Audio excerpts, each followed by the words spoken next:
আসসালামু আলাইকুম রহমতুল্লাহি ওবরকাতুহু। সম্মানিত দর্শক, রাজনীতির যে জটিলতা, অস্থিরতা এবং শব্দ এবং গত 17 মাস ধরে এখানে যে সুর, তাল, লয় এবং ছন্দ চলে আসছিল, জনাব তারেক রহমান সাহেবের বাংলাদেশে ফেরার পর সবকিছু অনেকের জন্য বুমেরাং হয়ে গেছে।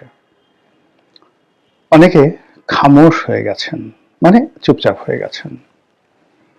অনেকে নতুন করে ভাবতে শুরু করেছেন, অনেকে নতুন করে শুরু করার কথা ভাবছেন, অনেকের কপাল পুড়েছে, আবার অনেকের উত্থান পতন শুরু হয়ে গেছে।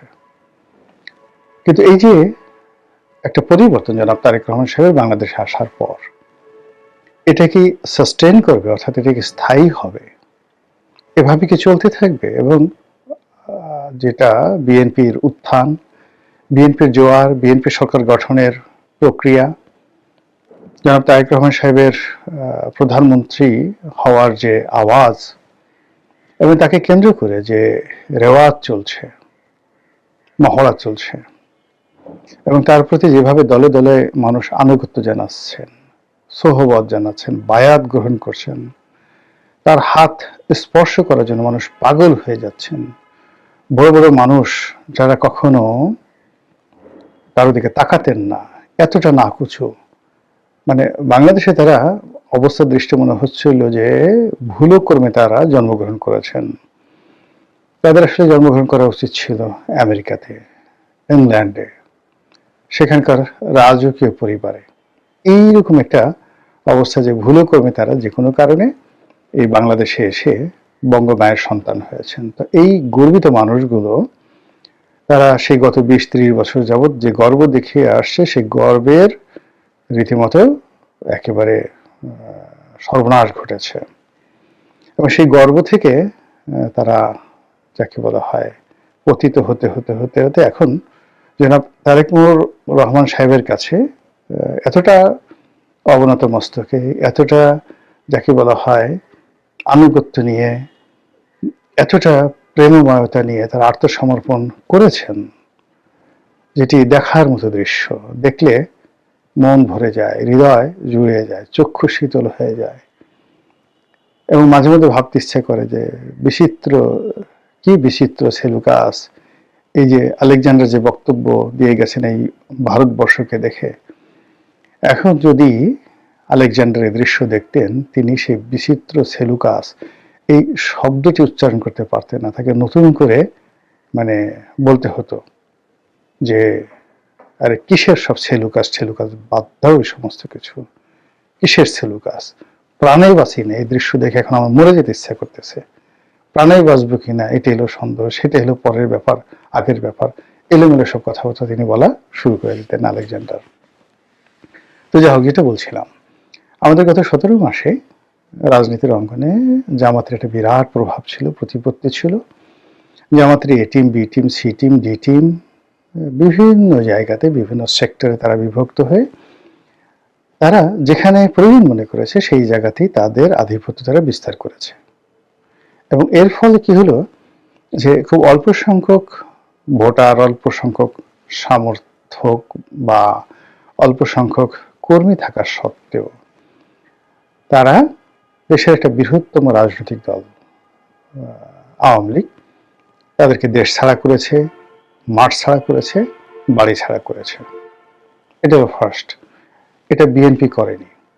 জামাত, এনসিপি তাদের মব, তাদের ভয়, তাদের কৌশল এখানে নিয়ামক ভূমিকা পালন করেছে।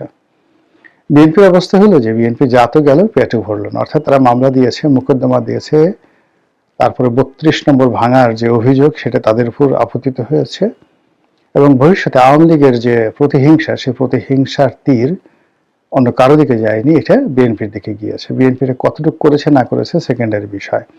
এখন আওয়ামী লীগের যারা লোকজন রয়েছে তারা বিএনপিকে তাদের জাতশত্রু মনে করছে, যে মরে গেল এদের সঙ্গে একত্রে রাজনীতি করা যাবে না। তো এই যে একটি কৌশল, জামাতি কৌশল, ম্যাটিকুলাস ডিজাইন, পশ্চিমের আমেরিকার সেই ম্যাটিকুলাস ডিজাইন সব মিলিয়ে এই সমাজে ডিভাইড অ্যান্ড পলিসি এই রুলে যে তারা বা এই নিয়মে তারা যে রাজনীতি করে আসছিল, সেই রাজনীতির একটা ধারাবাহিকতা ছিল গত 17 মাসে, এবং সেই ধারাবাহিকতা অল অন এ সাডেন খামোশ হয়ে গেছে তারেক রহমান সাহেবের আগমনের পর। ভালো কথা। কিন্তু এই যে তারেক রহমান সাহেব আসার পর, মানে আমরা ঠিক আমি নিজে বলবো না যে আমি একক, আমরা অনেকেই বলার চেষ্টা করেছিলাম জামাতের রাজনীতি শেষ, শিবিরের নামগন্ধ থাকবে না, নির্বাচনে একটি সিটও পাবে না। কিন্তু জগন্নাথ বিশ্ববিদ্যালয়ের ছাত্র সংসদ নির্বাচনে তাদের যে নিরঙ্কুশ বিজয়ের পর সবাই বলার চেষ্টা করছে যে কোথায় গেল তারেক রহমান সাহেবের ম্যাজিক। আর এই সময়টিতে যদি জগন্নাথ বিশ্ববিদ্যালয়ে এই অবস্থা হয়, তাহলে জাতীয় নির্বাচনে জামাত না জানি কি করে। এবং জামাত এখানে গত এই 17 মাসে ক্ষমতার কেন্দ্রে থেকে যেভাবে খেলছে, সেই খেলার ফলে বিএনপির অনেক লোককে উত্তেজিত তারা করে দিতে পেরেছে। তাদের সেই খেলাধুলার কারণে বিএনপির সাথে যারা জোটবদ্ধ হয়েছে, অনেকগুলো দল তাদের চরিত্র হারিয়েছে, তাদের অস্তিত্ব হারিয়েছে, এবং অনেকের জীবন নিয়ে রীতিমতো টানাটানি। তারা নিজেদের রাজনৈতিক দল বিসর্জন দিয়ে বিএনপিতে যোগদান করেছে।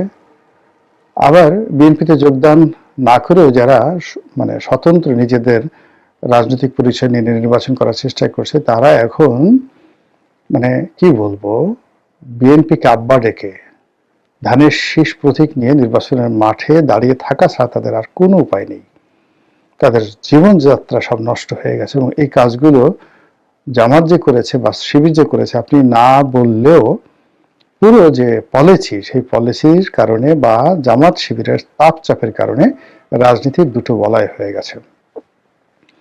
এবং এখানে বড় দল হিসেবে যদি 99% আলো একদিকে থাকে, আর বিএনপির সঙ্গে যারা যারা ছোট ছোট রাজনৈতিক দল আসছে তারা যদি 1% হয়, কিন্তু এই 1%-এর মান গেছে, সম্মান গেছে, ইজ্জত গেছে, আব্রু গেছে। আব্রু তো বুঝেন, পোশাক আশাক, মানে তার উলঙ্গ হয়ে গেছে। ইজ্জত গেছে, আব্রু গেছে, জীবন গেছে, জীবিকা গেছে, এমনকি বাপ দাদার যে নাম সেটাও কিন্তু চলে গেছে। ফলে বিএনপি জোটে বিএনপি ছাড়া অন্য কোনো রাজনৈতিক দল নেই।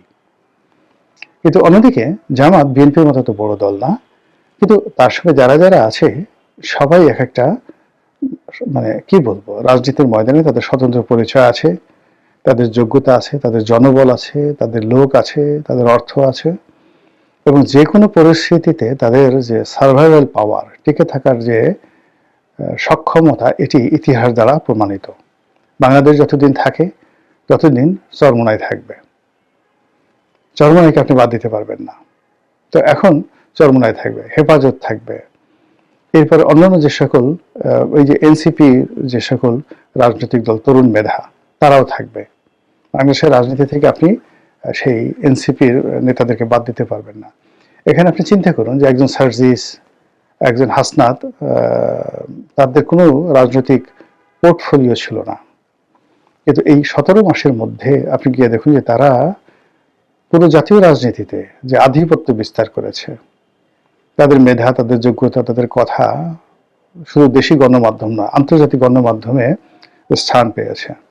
হাসনাতের এক হুমকিতে, 7 সিস্টার দখল করার যে এক হুমকি, সেই হুমকিতে ভারত পর্যন্ত কেঁপে উঠেছে। নরেন্দ্র মোদী, জয়শঙ্কর থেকে শুরু করে কংগ্রেসের বাঘা বাঘা নেতা, এবং সেখানে অনেকে, মানে ভারতের এমন কোনো বড় মানুষ নেই যেটা এটাতে প্রতিক্রিয়া না দেখিয়েছে। বাংলাদেশে কোনো রাজনীতিবিদ, এমনকি শেখ হাসিনা, বঙ্গবন্ধু, জিয়াউর রহমান, শেখ হাসিনা, খালেদা জিয়া, তারেক জিয়া, মানে তাদের কোনো বক্তব্য নিয়ে সম্মিলিতভাবে এখনো পর্যন্ত আমি ভারতের কোনো নেতাকে এইভাবে প্রতিক্রিয়া দেখাতে দেখিনি, যেভাবে হাসনাত আবদুল্লাহর একটি বক্তব্য নিয়ে সমগ্র ভারত এবং ভারতের সকল রাজনৈতিক দলগুলো একই সঙ্গে প্রতিক্রিয়া দেখিয়েছে। এটা খেলাধুলার বিষয় নয়।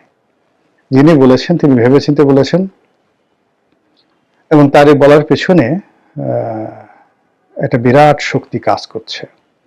এখন সেটা কি ডিপ স্টেট, সেটা কি আমেরিকা, নাকি সেটা অন্য কেউ, সেটা পরের বিষয়, কিন্তু বিরাট একটা শক্তি কাজ করেছে। তা না হলে হাসনাতের কথায় দিল্লি কখনো লাফাতো না, আমার কথায় তো লাফায় না। এই যে হাসনাত তৈরি হয়েছে একটি বিপ্লবের ফলে, জুলাই অভ্যুত্থানের ফলে, এবং সেই হাসনাত এই নির্বাচনে প্রার্থী হিসেবে যেভাবে চমক দেখাচ্ছে এবং যেভাবে এখন সে টিকে আছে, সবাই তাকে এখন বলার চেষ্টা করছে যে ভবিষ্যৎ সংসদ সদস্য। অন্যদিকে মাহফুজ, তারপরে নাহিদ, আপনি তাদেরকে বাদ দিতে পারছেন। এমনকি এনসিপি থেকে চলে যাওয়ার পরেও তাসনিম যারা, তারপরে ডক্টর তাসনুবা, আপনি তাদেরকে বাদ দিতে পারছেন না, তাদেরকে বাদ দিতে পারছেন না। এরপর আরেক ভদ্রমহিলা আছেন নীলা ইসরাফিল, তো তিনি এনসিপিতেও নাই, জামাতেও নাই, কিন্তু এই বিপ্লবের ফলে এই নামগুলো সামনে চলে এসছে এবং তাদের যে এখন সোশ্যাল মিডিয়াতে যে উপস্থিতি, সেই উপস্থিতি যে কোনো বিএনপি এবং আওয়ামী লীগের যে কোনো নেতার চেয়ে বেশি।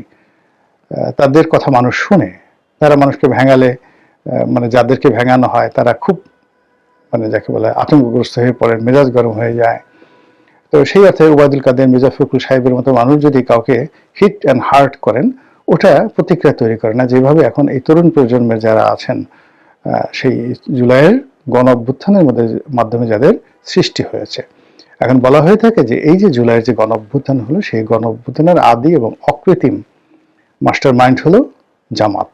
আর বিএনপি অবশ্য এখন তাদের যারা এজেন্ট রয়েছেন, তাদের যারা বি টিম, সি টিম রয়েছেন, তাদের যারা ডিপ স্টেটের, সরি এখানে তাদের জন্য ডিপ স্টেট হবে না, মানে তাদের যে সকল গুপ্ত লোক করে বিএনপি, কিন্তু চলেছে তারেক রহমান সাহেবের কথা মতো, কিন্তু তাদের আলাদা সংগঠন রয়েছেন, তারা এখন তারেক রহমান সাহেব বা বিএনপিকে মাস্টার মাইন্ড বানানোর চেষ্টা করছেন। এবং এই মাস্টার মাইন্ডের টানাটানিতে নিঃসন্দেহে জামাতের পাল্লাটা বেশি ভারী। তো সেই দিক থেকে জামাত এই যে এই সময়টিতে, তারেক রহমান সাহেবের আগমনের এই সময়টিতে তারা চুপ আছে এবং বিএনপিকে একটা ওয়াক ওভার দিয়ে দিয়েছে যে দেখি আপনারা কতটুকু যেতে পারেন, কতটা চলাচল করতে পারেন, কতটা সামনে যেতে পারেন, পিছনে যেতে পারেন। এবং যেহেতু সুতো তাদের হাতে, জায়গা মতো তারা এক একটা পরিবেশ এবং পরিস্থিতিতে সুতোতে টান মেরে এক একটা ঘটনা ঘটিয়ে দিচ্ছেন। তারেক রহমান সাহেব দেশের বাইরে যাবেন, সরি দেশের বাড়িতে যাবেন, মানে বগুড়াতে যাবেন, বাধার সৃষ্টি হয়ে গেল। কে যে সুতো টান দিল বোঝা যাচ্ছে না, কিন্তু বিএনপির যা হওয়ার তাই হয়ে গেল। তারেক রহমান সাহেব ঢাকাতে বসে আছেন, প্রতিদিনই তার দরবারকে কেন্দ্র করে একটা না একটা ঘটনা ঘটছে এবং সমস্ত মানুষ তারেক রহমান সাহেবের সাথে কে দেখা করলো, কে হ্যান্ডশেক করলো, কে হাসলো, গাড়ি থেকে তিনি নামলেন, কিভাবে যাকে বলা হয় কার সাথে হ্যান্ডশেক করলেন, এই বিষয়গুলোতে মানুষের দৃষ্টি নিবন্ধ করিয়ে দিচ্ছে জামাত। ফলে কি হলো, দৃষ্টির অন্তরালে নীরবে নিভৃতে তারা যে কাজগুলো করে যাচ্ছে, তারই ফলশ্রুতিতে জগন্নাথ বিশ্ববিদ্যালয়ের ছাত্র সংসদ নির্বাচনে তারা বিপুল সংখ্যাগরিষ্ঠতা পেয়ে গেল।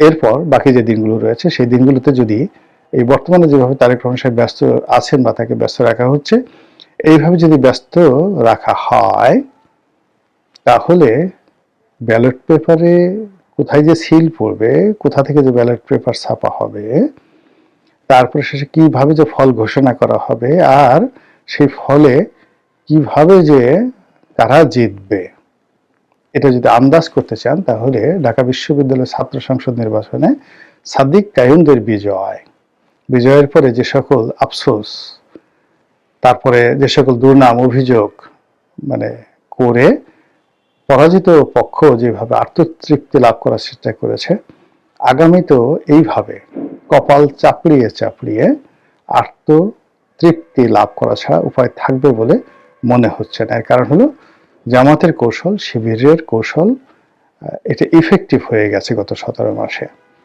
এবং জনগণ তাদেরকে নিয়ে ভাবছে। এবং জনগণ যদি রেসপন্ড করে গোপনে, যেহেতু এটা বেশিরভাগই তারা গুপ্ত কাজে অভ্যস্ত, গোপনে যদি তারা রেসপন্ড করে, তাহলে কি আর বলবো, লাভ হতে নাকি অন্য কিছু। মহান আল্লাহ আমাদেরকে হেদায়েত দান করুন এবং হেফাজত করুন, এবং যেটি ভালো হয় সেটি যেন আমাদের তকদিরে নসিব করবেন, এই প্রার্থনা করছি। আসসালামু আলাইকুম ওয়া রাহমাতুল্লাহি।